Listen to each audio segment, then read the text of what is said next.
Let's talk about The Return of the King.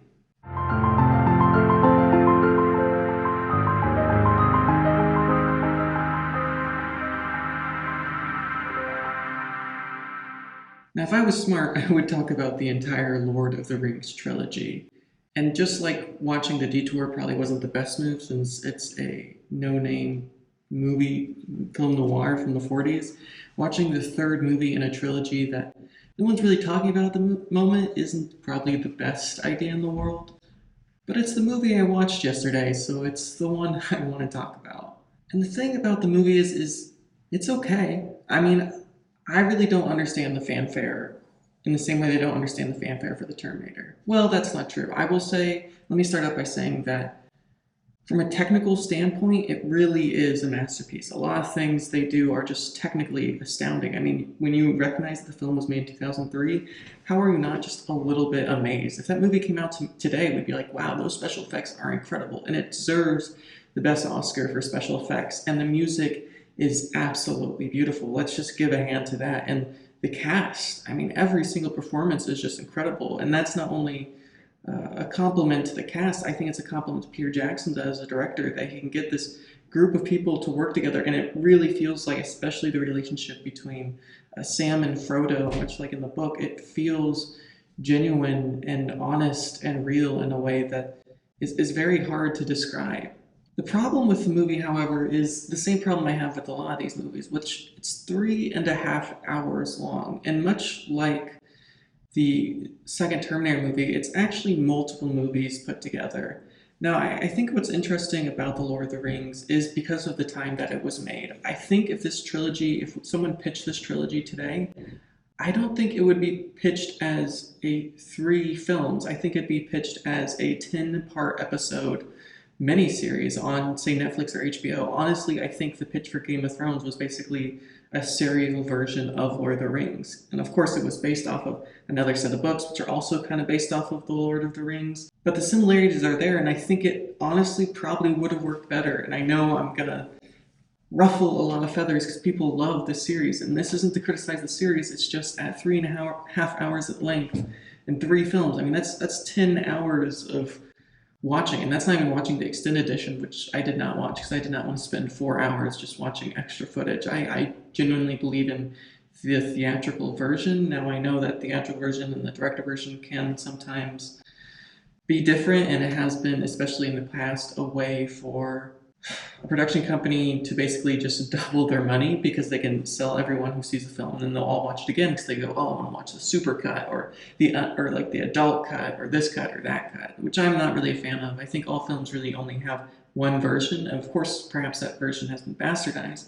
We think of the famous example of Magnificent Ambersons, which we'll never see the true vision Orson Welles had, and the finished product that Orson Welles had before he left for South America, which is a true tragedy. But I didn't want to watch the Ultimate Edition or the director's cut or what have you, even though perhaps there's stuff in there that I complain about that is in that version that isn't in this version. But 4 hours is just too long. And at 3.5 hours, I still think it's too long. I think a lot of the fighting scenes, while once again, absolutely cinematically incredible, and from a technical standpoint, I can't even imagine how much work went into that. But it's not all that interesting. I mean, of course, killing orcs and the sound quality, I mean, oh my gosh, just the amazing different sounds they have going on, and the thousands of different sounds they have going on all at once is absolutely incredible. And the fact that I didn't get to see the third one in theaters, even though I saw the other 2 in theaters, is a bit of a disappointment. I do think I miss out on the theatrical experience of a Peter Jackson film, whose films were really made to be seen in theaters. But you take out the sound quality, and a lot of those fight sequences, I think they take too long. I mean, the entire third film is just a giant fight sequence, and I think in this way, this film is the weakest of the 3, even though this is the one to win 11 Oscars, and it was nominated for more Oscars than any film in history, I believe. It feels like the nominations were more for all 3 films instead of this film in particular. Honestly, if you ask me which of the 3 films is the strongest, I think the first film is the strongest. It's when the whole cast is kind of getting together, they're kind of developing the scene, and it's not solely based on action. I think that's the big problem with the third film. And there's nothing wrong with action films. I love a great action film, but every piece of action has to have some conflict more than they're just fighting each other. And I think for a lot of this film, it's just people fighting. And when I think of this film, I think a lot of the Battle of the Bastards, and there seems to be a bit of a juxtaposition here because I think Battle of the Bastards is one of my favorite battle, I'll say films, honestly, of all time, because it's just every character has their own needs, their own wants, and of course they've had the help that Lord of the Rings didn't have, which is what Battle of Bastards comes in season 6. They had 6 seasons kind of build up to this moment, and you know exactly where all these different characters are, which is something Peter Jackson had to struggle with, because in the books you have 1,000 pages before you ever get to these battle scenes, and in the movies, yeah, you have 6 hours, but it may have been a year, it may have been longer since you've seen the other 2 films, which is why I think it works better as a short series. And I think honestly you could just take all the footage that we have. I think this would be an interesting way to kind of take the film, is to take all the footage, all 10 hours of footage, and cut it into 1-hour segments, because I think one of the problems with the third film, The Return of the King, is that there'll kind of be these very big climactic moments, and then they'll jump to Frodo and Sam, and they'll jump back. And if they had merely been kind of their own story, like if the Frodo and Sam story, which of course is the final story, and I'm not saying you shouldn't cut in battle scenes, especially that last battle scene with it, I do think you should do that. But when you have that kind of Frodo and Sam stuff at the beginning, it feels kind of out of place, and it feels a bit jarring when you jump from that to like people fighting, because on the other end, it's basically just fighting. And of course, I've read all 3 Lord of the Rings books. In the third book, it is a lot of fighting. So I'm not saying that you can't have those fights, but the difference between the books and the movies is it's a lot of cinematic, like it looks visually cool, but you kind of lose the personal elements. When you're reading the book, you're following a specific character, and you can see them kind of doing this at points, and I think they do a really good job, say when they light, or the steward to the king lights himself on fire. I think that kind of seemed incredible, especially with, I don't know if it's Merry or Pip, it's one of the two. I think it's Pip, I believe. And it's an incredible moment, and it shows that this film has, even though it is a great film, an incredibly successful film, it has potential to be a very different kind of film. And I think it would have been much more interesting if, say, that sort of battle sequence, everything that happens, the fight in that city, which I can't remember the name of at the moment, that could have been an episode, and it could have revolved around the steward, and you would have been able to explore the steward a lot more than you're able to in this 3.5-hour film. And the strange thing about this film is, unlike other, say, series, like if I watch an Avengers film, or perhaps I watch a Harry Potter film, you can really watch them in any order. Now, it certainly helps if you watch them in a certain order, and there's certain things you're not going to get, but they are their own standalone films. And I think of Prisoner of Azkaban, which is probably the most unique Harry Potter of the films, probably because it's directed by Alfonso Cuarón. You can watch that film and not need to watch other films. It's still its kind of own standalone film, where The Return of the King, it really isn't. I would say, honestly, The Lord of the Rings is really just one 10-hour movie. It's not 3 separate films. And of course, you're working with 3 different books, but with each book, there's a beginning, a middle, and the end. And with the filmed version, which is interesting, they actually end at different points. In the book, the second book ends when Sam abandons Frodo in kind of the thinking that he's dead, and Frodo is taken away by the orcs. That's the end of the second book. And I think that would have been a much more interesting way to end the second movie, and then start movie 3 kind of from there. And then there's kind of a lot less Frodo and Sam stuff. And it's not that I don't like the Frodo and Sam stuff. I think the Frodo and Sam stuff's really important and valuable and interesting. It's just a lot of it doesn't really fit with the pace, because there's really 2 different paces of the film. There's the pace of all of the action scenes, which is just so quick, and again, a spectacle, and a great spectacle at that, but it is so quick. And when you cut to the Frodo and Sam stuff, it is so much slower that it's hard to kind of work back between the 2, which is one of the reasons I think this would work much better as a film series than an individual film, because there's just a lot of different tones in the film, and it's kind of hard to, when you jump from one place to another. And it's not to say that every single moment needs to be, constantly on edge. There should still be breaks, and there is, moments when they're fighting in the city where they're kind of at breaks, especially, again, going back to the steward. But they're just so momentary, and I think the big flaw of those action scenes is it's hard to follow an individual character. There are so many characters, which is just a struggle with both the book and the movie. Is just there's so many characters, it's hard to connect with all these characters. And I think Peter Jackson does a really good job of connecting with these different characters. But when you're trying to keep track of all of these characters and you're watching these giant spectacle action scenes, it can be hard to figure out what their motives are, other than just kill the orcs or survive. You know, in the books, there's this long scene that follows Pip when he's in the city and Gandalf, and it's a really interesting scene. And they kind of do it in the film, but I think that entire sequence should be told from Pip's perspective. And while the other characters are interesting and they do add value to it, it's just because it's such a large spectacle, you need to narrow it down. You need kind of those moments, and they do have those moments. I just wish that was more of the focus. And again, this really isn't a criticism of the film particularly or Peter Jackson. I know it's just kind of what they were working with and what they were able to do. But I do wish that it was a series. I think you could take this same footage and put it in a series and you would get a very different tone. It's kind of how in the last season, or the second to last season of Arrested Development, when it was first turned to a Netflix original, I remember watching it right after it came out. And while it was okay, certainly better than most television, it wasn't that good. And I was pretty disappointed because Arrested Development had been one of my favorite shows for such a long time. And then the creator of it said, I'm going to go back and I'm going to go re-edit it. And I was like, well, I'm not going to watch the same thing again. But my wife hadn't seen it, so we watched it again. And it was an entirely different film, an entirely different series, even though it's the exact same scenes, right? He didn't add any new scenes in. It's not like Justice League where he shot all this new stuff. It's the same footage, he just re-edit it. And it's just, the magic of the edit is so powerful in that moment. And it's not to say that the editing of this film wasn't incredible. It had its incredible moments, but it's just so hard to capture those paces. And I think they had an impossible job, if I'm being honest. I don't think it's necessarily a fault of anyone. I just think it was a job no one can do. And then the last 30 minutes of the film. I've never really been a fan of long, drawn-out endings. Because once Frodo drops the ring, it's over. They're picked up, they're saved. That's basically the end of the film. But then there's another 30 minutes. And I know this is, and it's very true to the books. I will say that of all the movie to book adaptations, it is probably the most accurate of what I've seen and also read.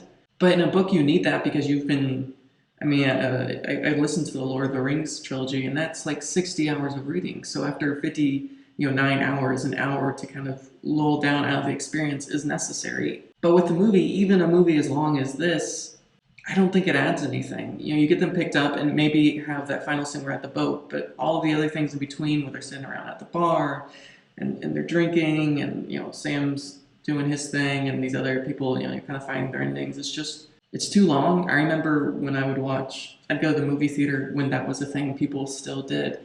Like with 15, 20 minutes left, someone would stand up and just leave. And I'd see it all the time, especially here in Indiana. People would just leave with clearly 10 to 20 minutes of the film. And you'd think, where are they going? And someone asked that once. They said, well, nothing else happened. That's the end. Nothing else. It's just kind of tying loose knots in. And I'm just not interested in that. And I think if a film does that, it kind of fails. And one of the great things about Detour is nothing's really wrapped up, right? Because it's such a short film, and one of the reasons I adore shorter films is you don't really have the opportunity to do that. And especially if your film's 3.5 hours long, I think you should question, does it need to be 3.5 hours long? I believe every minute after 2 hours needs to be deserved. And I do think this film does need to be longer than 2 hours. I think it easily needs to be 2.5 hours. But the last 30 minutes, honestly, it could be cut down to 5 to 10 minutes, and I think you get the same effect. Yes, watching especially ending the series, having seen the other two films almost a year ago, I still felt very emotional and excited, and it's one of those films where kind of like when you're watching the film, you're like, yeah, it's fine, it's okay, it's like a 7. But when the film finally hits you at the end, it hits you hard, and it hit me hard. I was feeling the feels. I wasn't crying or anything, but it definitely hit me in a way that shows how powerful it is. But there was just a lot of stuff that wasn't necessary. And it goes back to the same with the fight scenes. We don't need to know every single person's motives for every single thing. Just give us a character or two to follow, and let's find out their motives, and let's just go with them. But overall, I really did enjoy the film, and I think that's the most important thing you can say about a film. If a film is boring, I think it fails. The thing about the Terminator films is they're boring. They're boring films. I'm just not interested. Those big trucks driving around, it's just boring. They move so slow. And there isn't a single boring moment in this. There wasn't a single moment in this film where I had to check like what time it was, even though it's a 3.5 hour film. And I did watch it in a kind of weird way, which is I watched the first 2 hours in the morning and I watched the last hour and a half in the afternoon, which isn't the way I like to watch films because I do believe films should be enjoyed kind of in one single experience. But just kind of the day it went, and I don't know if that affected my experience at all. I did stop at a point where you could kind of like you could say the hour and a half was kind of its own film in itself, but I enjoyed it, and I'm glad that I watched the film in a way that honestly, if I never watched the Terminator films, I wouldn't be that disappointed. But I am glad I watched this trilogy, not only because I'm now part of the, I don't know, just part of the public and having watched this film and being part of the world's experience of this, but I think it's valuable filmmaking, and I'm glad that I got the chance to study this type of filmmaking. If I want to point out one final thing, it's about something that Peter Jackson does a lot, and I think this is why some of his later films, specifically the Hobbit series, has failed. And I haven't seen the Hobbit series, but I know about it. Sometimes Peter Jackson's make things complicated just to be complicated. Of course, the most famous example is how Elijah Wood and the other actors who play the Hobbits, they would use these really vast moving sets and to use this sort of kind of perspective to make Elijah Wood look really short and Gandalf look really tall. And it's absolutely incredible and just a technical feat in and of itself. And the fact that he even thought of that is amazing, and I think he will go down as one of the great directors of all time, if for no other reason than this series. But why not just hire actors who are short of stature? Why not just hire, obviously Peter Dinklage was kind of early in his career at this point. I think Elf had already come out. Well, Elf came out around like 2002, 2003, so maybe not. So he was still early in his career, but he would have been a great choice for, say, a Sam or a Frodo, or certainly a Pip or a Merry, or any other just actor who was kind of I'm not sure the correct term. I don't want to like offend anyone. Little people, I think, is what they prefer, is what people of short stature prefer to be called. I don't want to offend anyone, but if they just hired those kind of actors, and clearly they had to hire those types of actors when they do like wide shots, and that's why you never see their face. And it's kind of brilliant the way they do it. You wouldn't really think, like, unless you're someone like me who is a filmmaker and is looking for those things and having kind of had the past knowledge known, and you wouldn't notice that all of those wide shots are not them and almost always shot from the back. It's very cleverly and well done. But there's no reason it needs to be. They could have just hired actors of that stature and made a film that was just as good. And I think this is kind of, in a way, I do think it's discriminatory towards those type of actors. I mean, can you name one other actor currently working other than Peter Dinklage of that stature? And there certainly have been some in the past. I think of a couple of the most famous examples from the TV show in which I know Peter Dinklage made like a biopic of, and there's also the man who was in The Elephant Man and a lot of David Lynch's work, and still is in some of his work. I mean, there's plenty of people of that stature who just don't get work, honestly, because of discrimination. I understand it's harder to shoot with people of that stature, working on eye lines and that kind of thing, and Game of Thrones does an incredible job of that. But with a film that specifically requires people, hobbits, so much of the expense that much of the film, and I know that these films made so much more money than they ever spent, so who am I to say?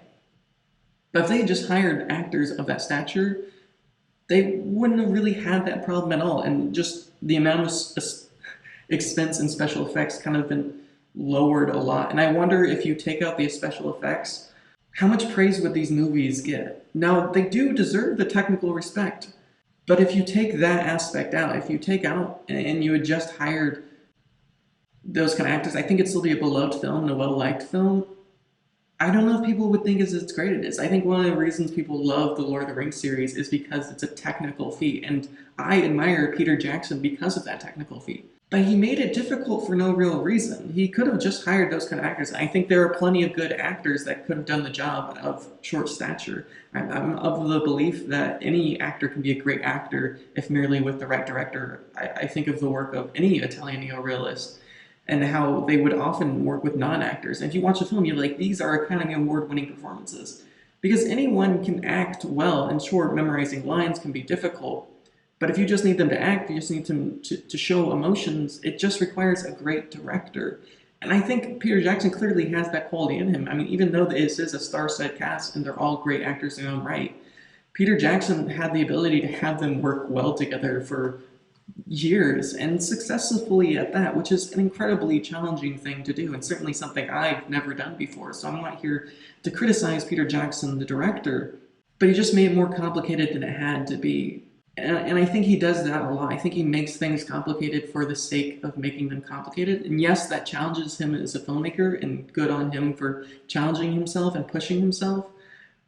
But I'm of the motto that if it doesn't have to be hard, don't make it hard. So then when you have the hard things that come, you can make them better. I think the films could have been better films if he didn't have to focus on those special effects, if he didn't have to focus on those practical effects. Practical effects that are great, by the way. But think about all of the hours and time that he put into that. If he could put those hours into the actual directing of the film and the storytelling of the film, I think they would have made for stronger films. So out of 10 thumbs, I'm just going to go with, I'm going to keep the thumb thing. I like the thumb thing, but I'll keep it on a 10 scale because 6 is just too confusing. I'd say it's an 8 thumbs out of 10, honestly. It's an enjoyable experience. It's a fun film. It's longer than it needs to be. It could have worked better as a series, but that really wasn't an option back in 2003. I'm glad I enjoyed it. I have much more respect for Peter Jackson, even though I had plenty of respect for Peter Jackson before the series. And I'll say, if anyone who hasn't watched it, definitely watch the other two films first because this film will make absolutely no sense without the other two. As I said before, it's really not a film that can be watched by itself, unlike, say, the Harry Potter films or some of the other series. It does have to be watched as a trilogy, which is perhaps one of the downsides of the film. But if you're willing to watch the film, definitely check it out.